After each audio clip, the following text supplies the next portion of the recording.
Hölgyeim és uraim, gondolom önök közül is mindig sokan várják azokat a témákat, azokat a beszélgetéseket, amikor esetleges például daganatos betegségek gyógyításáról van szó, vagy egy újabb reménysugárról, vagy egy újfajta gyógymódot is jelent. Úgyhogy most is erről lesz szó. Jó reggelt kívánok és tisztelettel köszönjük vendégeinket, dr. Somlyai Gábor kutatóbiológust és Strikné Váradi Mónikát, aki egy gyógyult beteg, ezt külön gratulálunk. Mi a módszer, amiről most beszélünk, doktorom?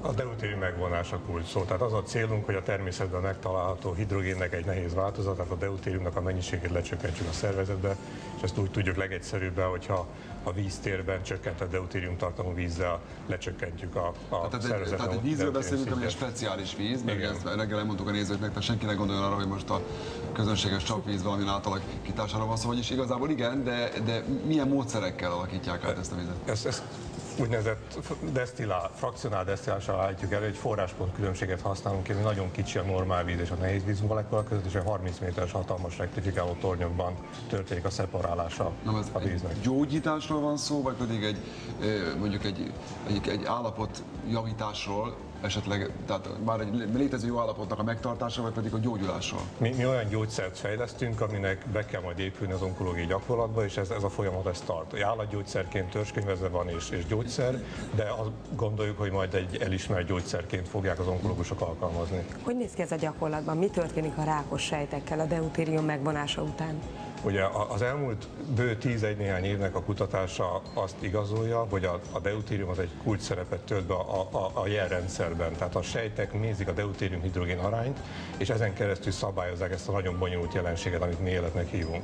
Tehát a sejtosztódáshoz szükség lenne a daganatos sejtnek elegendő deutériumra, ahhoz, amihez évmilliók során szokott. És mi ebbe a jelrendszerbe zavarunk bele azzal, hogy a beteg azzal, hogy fogyasztja a csökkentett deutérium tartalmú vizet, szépen kezd csökkenni ez a deutérium mennyiség. Mónika, hát úgy gondolom, hogy tapasztalatai vannak ugye ezzel kapcsolatban. Mi volt a probléma, és mikor kapcsolódott be az egész víz az ön életében? 2004-ben műtöttek emlőrákkal és áttétes nyirok áttéttel, és utána a szokásos kezeléseket, orvosi kezeléseket kaptam, sugárterápiát és kemoterápiát, és ezután értesültem egy kedves barátomtól, hogy létezik ez a víz. Nagyon örültem neki, mert egy természetes dolgot véltem benne felismerni, tehát nem egyéb más műdolog, és nagyon könnyű a használata, mivel hogy víz, ha valaki egy oltákkal elkötelezett, azt is tudja főzni vele. Hát akkor ezzel csak ezt lehet fogyasztani, akkor rendszeresen? Nem, ezt terápiaszerűen kell fogyasztani, mindenkinek egyénre szabott, attól függően, hogy milyen éppen az állapota, a betegség állapota, vagy akár nem is beteg. Tehát milyen volt akkor az állapot, amikor elkezdte, ugye a kemoterápia után valamennyivel ezt a fajta kezelést? Hát tünetmentes voltam már, tehát daganataim akkor gyakorlatilag már nem voltak, de nagyon-nagyon gyenge voltam és nagyon kimerült, és utána, hogy elkezdtem fogyasztani rendszeresen, már 3 éve kúraszerűen ezt a vizet, egyre jobban érzem magam, és azóta is változatlanul tünetmentes vagyok. Tehát most már azt mondhatjuk, hogy gyógyult, ugye?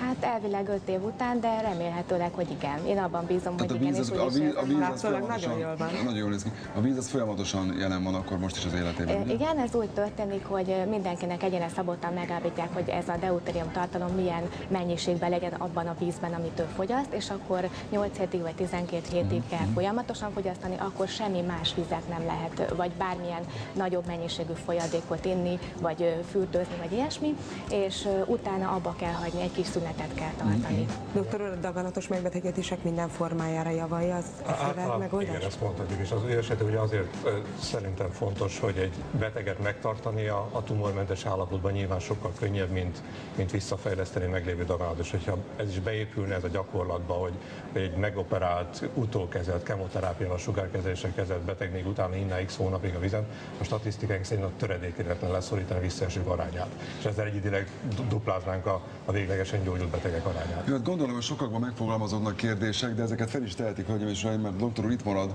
adásunk ideje alatt, és várja a telefonokat egy 424 68 00-as telefonszámon, hogy kérdezhetnek tőle, és nyilvánvalóan mindenre, amire csak tud, válaszol. Köszönjük szépen, hogy befáradtak hozzánk, és kívánunk akkor további nagyon jó egészséget. Köszönjük. Nézzük, mi a helyzet Budapest útjain.